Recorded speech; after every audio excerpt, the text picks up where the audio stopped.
we have a very good context so far of both history but also of ICT. And I would like to move our discussion to a little bit different direction right now. We have Ahmed Shamim with us, who is going to be our next speaker, who was present at Shahbag at the very beginning. So I would ask him to sort of talk about the movement at the beginning and then maybe some of the way it evolved, moved forward. Thank you, Kabir. Before I start to talk about the movement, I want to share actually what motivated us to join the movement. By saying us, I mean me and my my comrades, mostly from the left-leaning groups, activist groups of Bangladesh.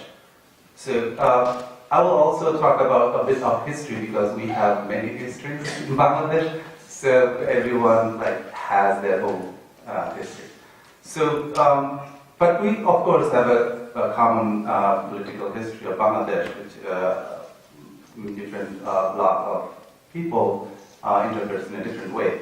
So our understanding before we joined, or at this time of our joining this movement, was that during the War of Independence, Jamaat Islam had a political goal, a clear political goal, to organize the collaborators, or we call Rajakars, who helped armies of Pakistan during the Liberation War.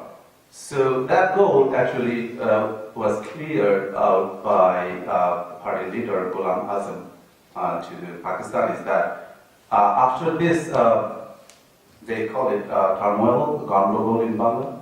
They don't want to say the Liberation War or War of Independence. So after this is over, the East Pakistan government, the head of the state, head of the provincial government should be chosen from Jamaat Islam. So that was their trade-off. And it was in the newspaper at that time. So, because they are helping and they are killing the freedom fighters of Bangladesh, they are cutting off them. So, however, the history took a different course. So, the result is the independence of Bangladesh. So, keeping those early memories in mind, the government of independent Bangladesh banned Jamaat Islam in Bangladesh. So, however, Ghulam Azam was still working against the newborn Bangladesh in different countries like Middle East.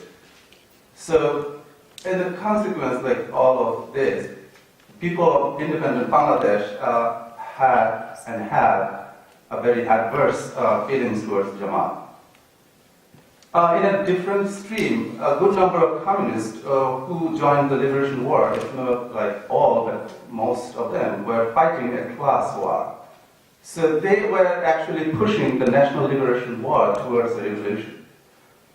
But that offended the Nationalist Party Awami League, and Sheikh Mujib took a project of persecuting those communists.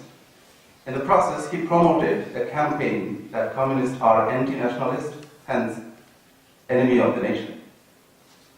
The failure, however, at the time Sheikh Mujib was ruling, the failure of Sheikh Mujibur Rahman as a head of the state and the unprecedented atrocities carried out by an Awami League created a huge number of Awami-hating populace in Bangladesh. In the post-Mujib era, the military government restored the leaders of Jamaat in the political scenario of Bangladesh and withdrew the ban on Jamaat.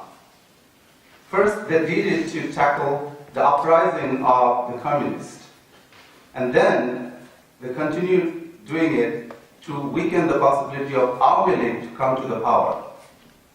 At first, Awami League had no problem with the restoration of Jamaat as long as it was helping them to stigmatize their arch enemy, communists, the atheists, the kafirs, they used to call them.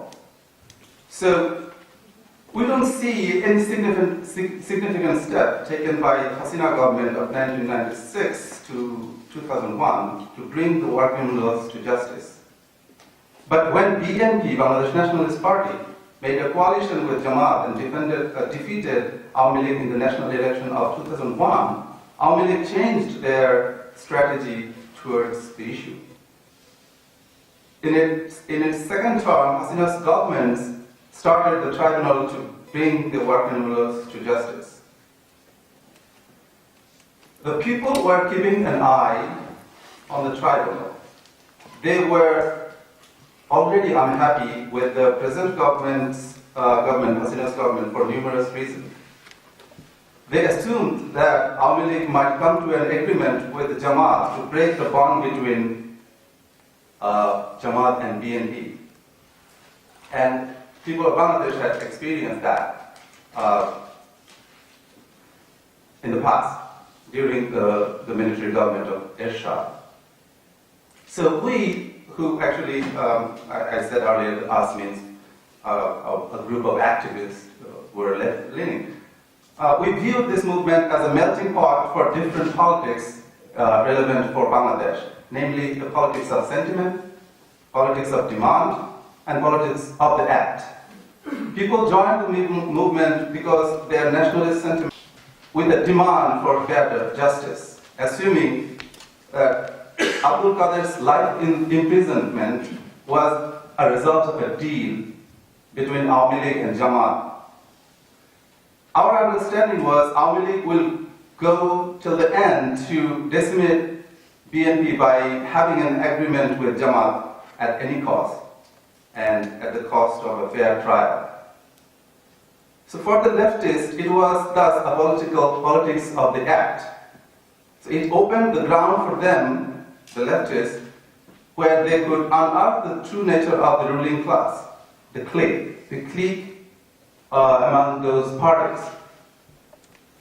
In one hand, BNP is a bona fide ally of Jamaat. On the other, Awami League is no exception when it comes down to win the election at any cost. The first week of the movement was anti-government in nature, mostly because the maneuvering of the left. It's true, I'm quoting our Prime Minister, that she was in the parliamentary meeting, she was telling her colleagues that who writes the scripts for the spokesman of the movement, because it was going against the interest of the ruling party. So, yeah, it is true that someone else was actually writing the scripts, even though those were spoken by pro-Awami League spokesmen of the movement. So Awami intelligentsia understood it very well, and they employed their domestic left, we call, leaders to intercept the movement.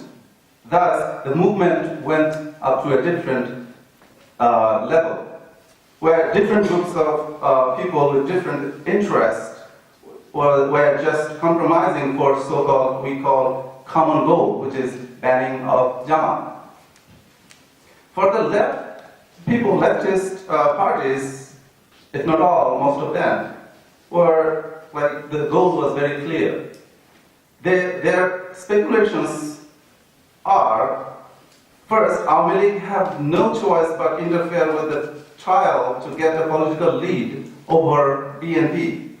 Second, banning of Jamaat is not something Awami League would do. It will be their political suicide. It is because banning of Jamaat will help BNP to replenish their party. So, on the other hand, the left parties wanted this ban, and they wanted this fair trial, because both of these demands will put Awami League into a false position, because they will not be able to do that. So, but the movement will go a long way to put the vicious circle and the clique of the ruling class in danger, and that complies with the tradition of leftist activism in Bangladesh.